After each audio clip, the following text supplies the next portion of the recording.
ఇప్పుడు సికింద్రాబాదు ప్రాంతంలో పుట్టిన బిడ్డలుగా మా తండ్రులు తాతలు ముత్తాతలు సికింద్రాబాద్కు ఉన్నటువంటి చరిత్ర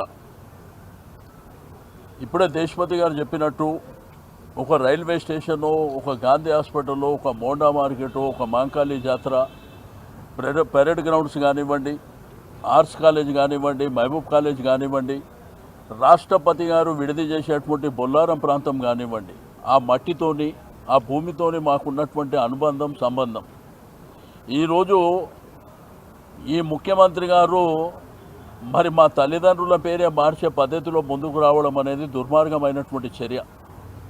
మేము ఆ కార్యక్రమాన్ని తీసుకున్నప్పుడు ముఖ్యమంత్రి గారు ప్రెస్ కాన్ఫరెన్స్ పెట్టి చెప్పిండు నేను సికింద్రాబాద్ జోలికి రాలేదని. కానీ బేగంపేట ప్రాంతం కానివ్వండి, బోయిన్పల్లి ప్రాంతం కానివ్వండి, మోండా మార్కెట్ ప్రాంతం కానివ్వండి, నార్త్ జోన్ ఆల్రెడీ వేరే కమిషనరేట్లో కలిపినటువంటి ఆల్రెడీ ఫంక్షనింగ్ కూడా జరుగుతుంది.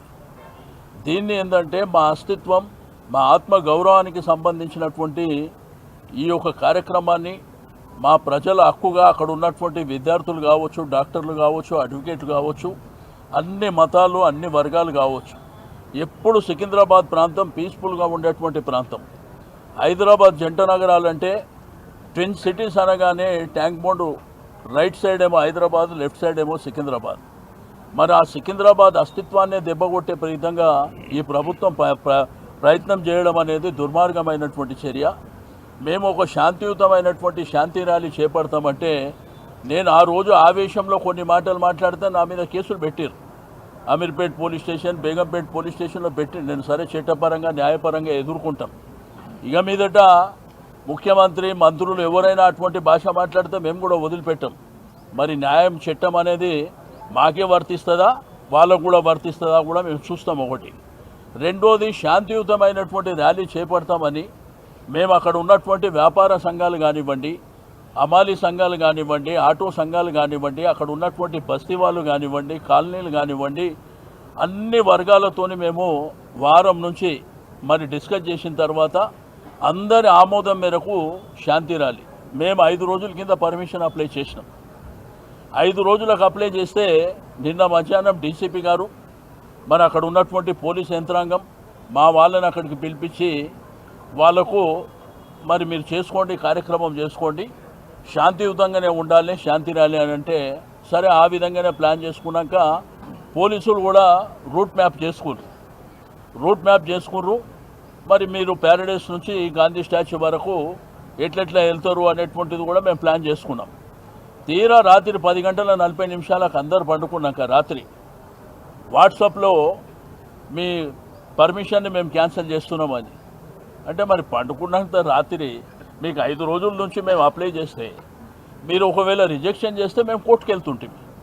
అట్లా కాకుండా తీరా 10 గంటల 40 నిమిషాలకు రాత్రి ఈరోజు పొద్దున్న నుంచి ఎక్కడ చూసినా కానీ ఏదైతే స్టార్టింగ్ పాయింట్ అయినటువంటి సికింద్రాబాద్ రైల్వే స్టేషన్ కానీ, మంజు థియేటర్ కానీ, క్లాక్ టవర్ కానీ, ప్యాట్నీ సెంటర్, మంజు థియేటర్, మరి అదేవిధంగా ప్యారడైస్ సర్కిల్ నుంచి గాంధీ స్టాచ్యూ వరకు కొన్ని వేలాది మంది పోలీసులని మోహరించి కొన్ని వేలాది మందిని అరెస్ట్ చేసి తీసుకుపోవడం అనేది దుర్మార్గమైనటువంటి చర్య. దీన్ని తీవ్రంగా మేము ఖండిస్తాం. ఎట్టి పరిస్థితుల్లో మా అస్తిత్వం మీద, మా ఆత్మ గౌరవం మీద దెబ్బ కొడితే మాత్రం ఎట్టి పరిస్థితుల్లో ఉపేక్షించే పరిస్థితి లేదు. మీ ప్రభుత్వాన్ని గద్దె దింపుతాం తప్ప మేము భయపడడానికి సిద్ధంగా లేము అని చెప్పి ఈ సందర్భంగా హెచ్చరిక చేయడం.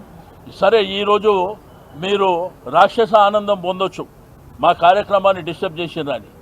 మేము న్యాయబద్ధంగా కోర్టు నుంచి, న్యాయస్థానం నుంచి పర్మిషన్ తీసుకొని ఫస్ట్ వీక్లో తిరిగి ఆ కార్యక్రమాన్ని మరి అక్కడ ఉన్నటువంటి ప్రజల చైతన్యం, ప్రజలు ఏ విధంగా బాధపడుతున్నారో వాళ్ళ మనోవేదన ఏందో అవన్నీ మీకు ఫస్ట్ వీక్లో చూడబోతున్నాం. బట్ ఒక్క శాంతి ర్యాలీతోనే కార్యక్రమాన్ని మేము ఆపం. విభిన్న రీతిల్లో విభిన్న కార్యక్రమాలు చేసుకుంటూ మేము ముందుకెళ్తాం. ఎట్టి పరిస్థితుల్లో మా అస్తిత్వం మీద దెబ్బ కొడితే మాత్రం మేము వదిలిపెట్టేటువంటి ప్రసక్తే లేదు. అసలు నీ ప్రభుత్వానికి ప్రజలు అవకాశం ఇచ్చింది దీనికా? ఈరోజు మల్కాజిగిరి ప్రాంతం కానీ, సైబరాబాద్ కానీ, హైదరాబాద్ కానీ, శంషాబాద్ కానీ నువ్వేమైనా డెవలప్ చేసినావా? నీ ప్రభుత్వం వచ్చిన 2 సంవత్సరాలల్లా ఒక్క ప్రాజెక్ట్ అన్న కట్టినవా? ఆ రోజు కేసీఆర్ గారి నాయకత్వంలో కేటీఆర్ గారు మున్సిపల్ మినిస్టర్ ఉంటే ఆ కార్యక్రమాలు ఏవైతే మేము టేకప్ చేసినావో అవి ఎండింగ్కి వచ్చిన మీరు ఇనాగ్రేషన్లు చేసుకుంటారు తప్ప మీరు ఒక్క కార్యక్రమాన్ని కూడా చేపట్టిన దాఖలా లేవు. ఏం చేస్తున్నారు మీ ప్రజాపాలన అంటే? ఏం డెవలప్మెంట్ చేసారు హైదరాబాద్ సిటీలో, సికింద్రాబాద్ ప్రాంతంలో ఏం అభివృద్ధి చేసిర్రు?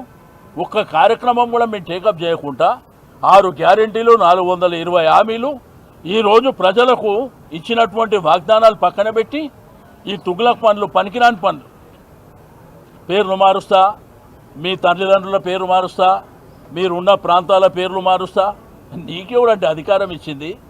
ఈరోజు ప్రజాస్వామ్యంలో ప్రభుత్వాలు వస్తుంటాయి పోతుంటాయి, కానీ ప్రజలు శాశ్వతం, అక్కడ ఉన్న అస్తిత్వం శాశ్వతం. అంతేగాని నీ ఇష్టం ఉన్నట్టు పేర్లు మార్చుకొని పోతే అల్టిమేట్గా మా ప్రభుత్వం వస్తే ఏం చేస్తుందో మా గౌరవ యువ నాయకులు కేటీఆర్ గారు మరి చెప్తారని చెప్పి తెలియజేస్తాం.